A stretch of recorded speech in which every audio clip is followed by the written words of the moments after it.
In this lecture, we're going to look at what are termed the innate body defenses, the defenses that are able to defend against any kind of insult that comes from the environment. And so let's get started. But before we can start talking about the innate defenses themselves, let's define a couple of terms. A pathogen is any disease-causing agent that can threaten the body. So bacteria, fungi, protozoans, the protist parasites that can get into us, and viruses, and even things like parasitic worms can all act as pathogens against to the body. An antigen is an identifier molecule that's found hanging off the membrane of a cell, or even chemicals can act as antigens. So these antigens could be proteins, they could be polysaccharides, glycoproteins. A glycoprotein is a protein that has a sugar attached to it, or glycolipids, so that's a lipid with a sugar attached to it. All of these can act as antigens, identifications that tell us a little bit about where this molecule came from.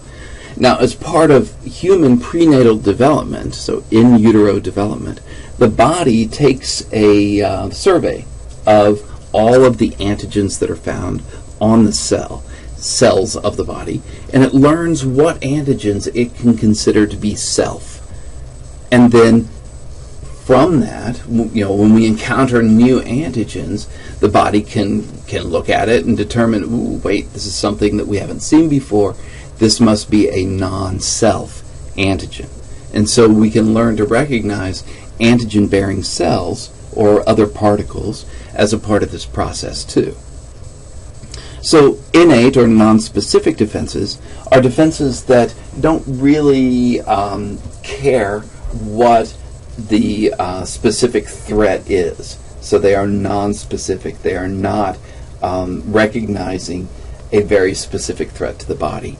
Whereas the adaptive defenses, sometimes thought of as the specific defenses, they are specific. They recognize chickenpox, and once these lymphocytes that are involved in adaptive defenses have been trained to recognize chickenpox, then they will walk right past, or crawl, maybe as the case might be, they'll crawl right past any other threat. So they might come across a measles virus, but they don't care. They're not going to do anything about that measles virus because they are specific to chickenpox and chickenpox alone. So most of these adaptive defenses develop after birth and following exposure to some kind of non-self antigen that enters the body. So the first of the innate defenses then, now we're looking back. This is going to be this lecture is focused on those innate defenses. The first of them is referred to as species resistance. So just because an organism is pathogenic in one type of mammal doesn't mean that every mammal is going to be susceptible to it. So feline leukemia is a very virulent disease in cats. It's deadly, but it can't be passed from cats to humans. And this is because the way that a bacterium or a virus affects a target cell, like a human cell, is that first thing it has to do is bind to it. So there are receptors on the bacteria or the virus that can attach to some of the molecules that are found on the surface of human cells. But if a pathogen doesn't have the receptors or these binding sites to be able to attach to a human cell, then it can't do damage to the cell. So that is what provides us species resistance. So again, dogs and cats get diseases that humans do not. Now, we're not resistant to everything and so we've heard probably about swine flu or chicken, the viruses, the avian, there we are, the avian viruses that can affect humans. So those are ones that we don't have species resistance against, but there are many diseases against which we have species resistance. So let's say then that we have a pathogen that can overcome species resistance, and it makes an attempt at entering the body. Well, how do we keep them out? And the first line of defense are what we think of as mechanical barriers. So if we think of the body as the castle, then the moats around our castle and the walls around the castle are these mechanical barriers that prevent things from entering the body. So the most obvious of them is the skin. So all of the external surfaces of the body are covered with a it's a stratified squamous epithelium that helps to protect the body from anything getting in. Mucous membranes also serve this function, and so we see all the linings of the passageways that enter directly from the body's surface are covered in mucous membrane that can help to prevent pathogens from entering the body. And these mucous membranes can have hair or cilia that are on them that help to trap the infectious agent. And then we produce mucus, for instance, at the mucous membranes, or sweat at the skin surface. These are fluids that, as they are released from the body, are relatively sterile, but they help to sweep or flush pathogens from the body's surface as they move across the surfaces. So that's the first line defense. The second line defenses then, we could think of them as the guards inside the castle. So if something penetrates the skin or the mucous membranes, then we can attack with a number of different second line defenses. First would be chemicals in body fluids especially that help to prevent the infections from spreading if they make it into the body.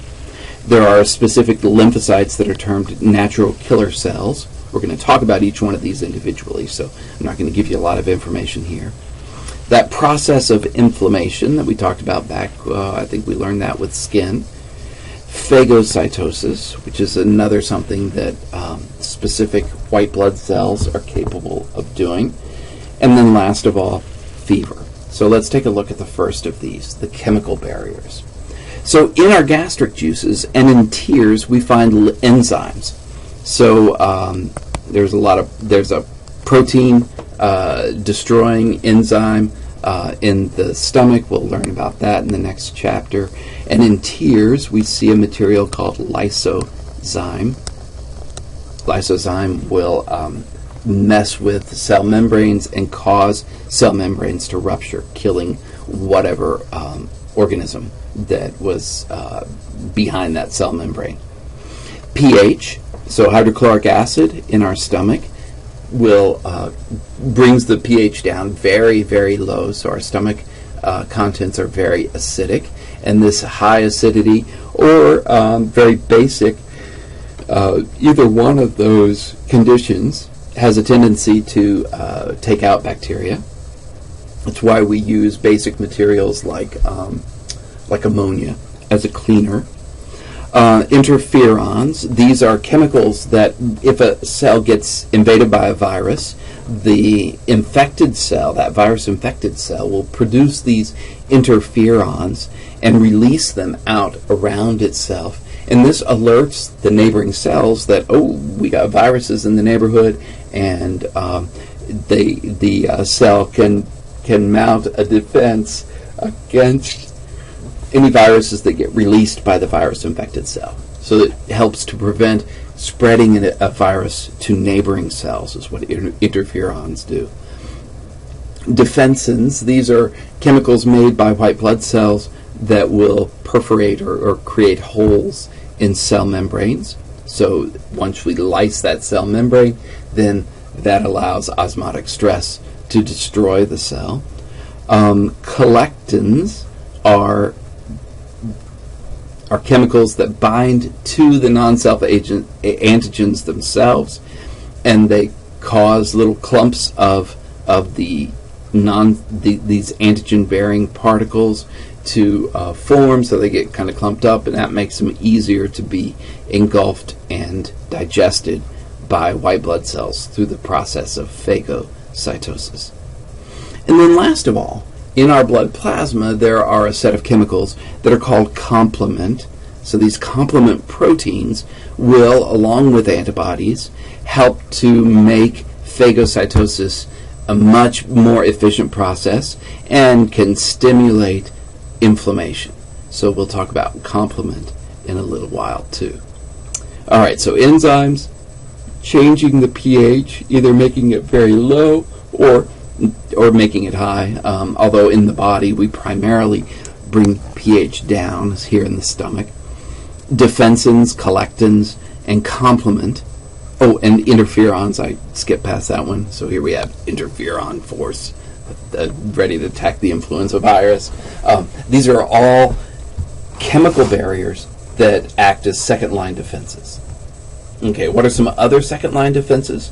The natural killer cells. NK cells are my favorite. These are specialized lymphocytes, and they defend against cells that have become cancerous and are looking to spread, to grow, to reproduce, and to spread, or cells that have been infected by a virus.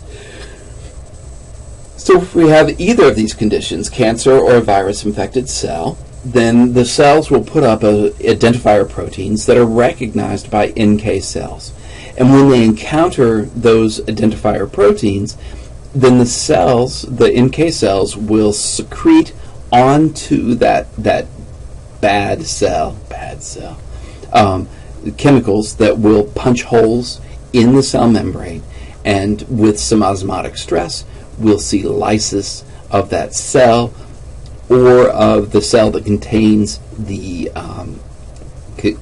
virus. And so in this way we go about destroying any cells that have gone bad. So here we see a cancer cell, and there are two NK cells that have been crawling around. They discover it, and they will secrete these chemicals, and the chemicals will break out a hole in the cell membrane, and when that happens, then water can flow in, water can flow out, and osmotic stress is usually what kills these cells. So these perforins are those molecules, those proteins that they secrete on the cell. Now, of course, people get cancers, we know that. So how is that happens if we've got these great NK cells out there patrolling the body looking for cancerous cells? Well, sometimes our cells, or those cancer cells, can get by without producing any special identifier molecules that NK cells can recognize. And so sometimes the chemotherapies that we take will help to put flags out on the cancer cell so that the NK cells can find it and can do the work of destroying those cancerous cells. All right, so those are the natural killer or NK cells. Inflammation is another condition that these chemical barriers can help to produce. There you can see inflammation on the toes of this person. Inflammation is caused by the release of primarily histamines. Heparin also plays a small role. Histamines cause capillaries to become leaky. That pushes fluids out of the cells and into the tissues, creating lots of swelling called edema. It also causes the capillary networks to dilate, and so that brings a lot more blood flow to that area and can also bring a lot of heat with it. And so chances are good that if we put our fingers on that swelling, that swollen red place, that we would feel a lot of heat being radiated away. And then it can cause pain. And so all that swelling, and then any bradykinins that are being released into our body fluids, there we are, that they will also cause pain. So pressure and these bradykinins that are released by damaged cells can stimulate pain receptors. So the inflammation helps to speed the activity of phagocytes. So we get white blood cells that are able to get in there very easily because all the blood vessels are enlarged, leading into the tissues. And once they're there, they can cross over the cell membranes or cross into the tissues through the openings in the capillaries that are enlarged. So we get lots of white blood cells into the area, and then the heat helps to kind of speed up their activity too. And so if it's neutrophils that are in there, then they'll consume their 12 to 24 bacteria, and then they die. And pus, which we see in inflamed tissues frequently, is a fluid that is made up primarily of dead white blood cells, as well as any debris from taking out, from phagocytizing any of those cells. The cellular debris gets left behind, and so that also accumulates in the pus. And interestingly, prolonged inflammation can allow a fibrin network to form in the affected area, and that's a little sac that encloses or surrounds the affected area. And if it's left to go long enough, then fibroblasts will move into that fibrin network and start to build a connective tissue sac around the fibers and around the inflamed area. So that's something you have to be careful of. We generally don't want these sacs. We talk about them as cysts that they don't, they're not a particularly useful thing and can leave bumps, there at the location of the injury and inflammation. Phagocytosis is yet another second-line defense. So phagocytes are white blood cells, either neutrophils or monocytes, that have that are able to cruise through tissues and cruise through the blood, looking for particles, bacteria, stuff, debris to engulf and to digest. And so they release then any of the nutrients from that, from whatever they've been digesting. Those nutrients can be recycled and used, but the cells themselves, so neutrophils and monocytes will do phagocytosis. They will digest everything, and it turns out that in our tissues we see both fixed and free macrophages, especially, moving around. So both of them use the blood system to move around, but the macrophages, those are, remember, the monocytes that have crossed into the tissue fluids. They are especially capable of making their way to wherever they're needed. And so here we see two images, one of a neutrophil engulfing bacteria here at the top, and here's a macrophage engulfing bacteria. So they form a food vacuole or food vesicle inside of their cell. These white blood cells will, and then digest whatever it is that they've consumed. So last of all, among the second-line defenses is fever.